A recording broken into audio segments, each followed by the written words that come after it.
The Curious Case of Monterey Park and the Rise of the Illogical. In the sun-drenched heart of Monterey Park, California, where palm trees swayed in a perpetual breeze and logic used to be as common as a good cup of coffee, resided a peculiar cast of characters. There was Medusa, the baker queen with a googly eye named, "Do you know where to get any soup?" a penchant for wacko weed whacker-assisted rat flinging, and a talent for conjuring tears as convincingly as her sourdough bread. Then there was Modelo, her partner in crime, a master of the "Do you believe me right?" line, a self-proclaimed aerospace machinist with a Napoleon complex so vast it could swallow the Eiffel Tower whole. His wife, Judas, the pig-farming queen of heavy breathing, added her own melodic charm to the chaos. Together, they were the Three Stooges of Monterey Park, except with significantly less slapstick and significantly more rodent-induced mayhem. Their sworn enemy? Anthony, the data engineer with a smile as bright as his intellect, a laugh as infectious as his sarcasm, and a love of comedy rivaled only by his disdain for illogic. Monterey Park, you see, had fallen victim to a curious disease.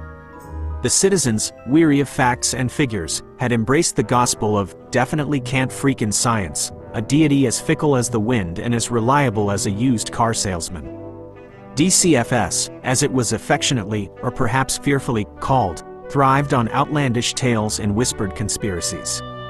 Gravity was a hoax, the earth was flat, and the moon was made of cheese, though Modelo, with his discerning palate, preferred it brie.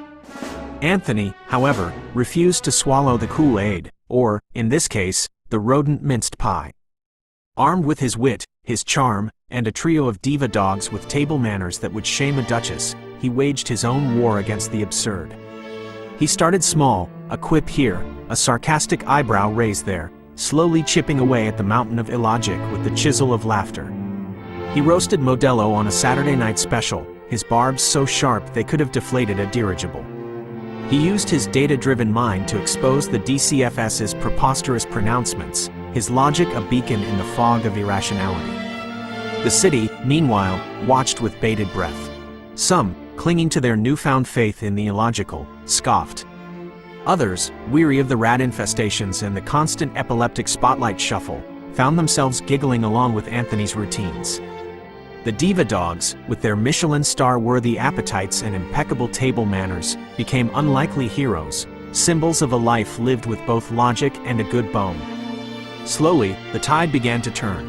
Laughter, once a rare commodity, became the currency of resistance.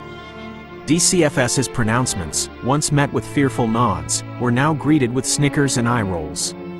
Modelo's spotlight dance, once a source of terror, became a punchline.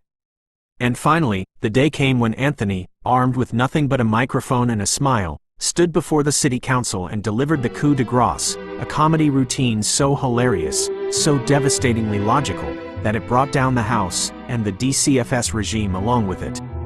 As the dust settled, Monterey Park, blinking in the newfound sunlight of reason, looked very much like itself again.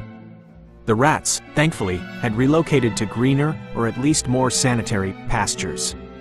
The spotlights, once a menace, now graced only Christmas trees.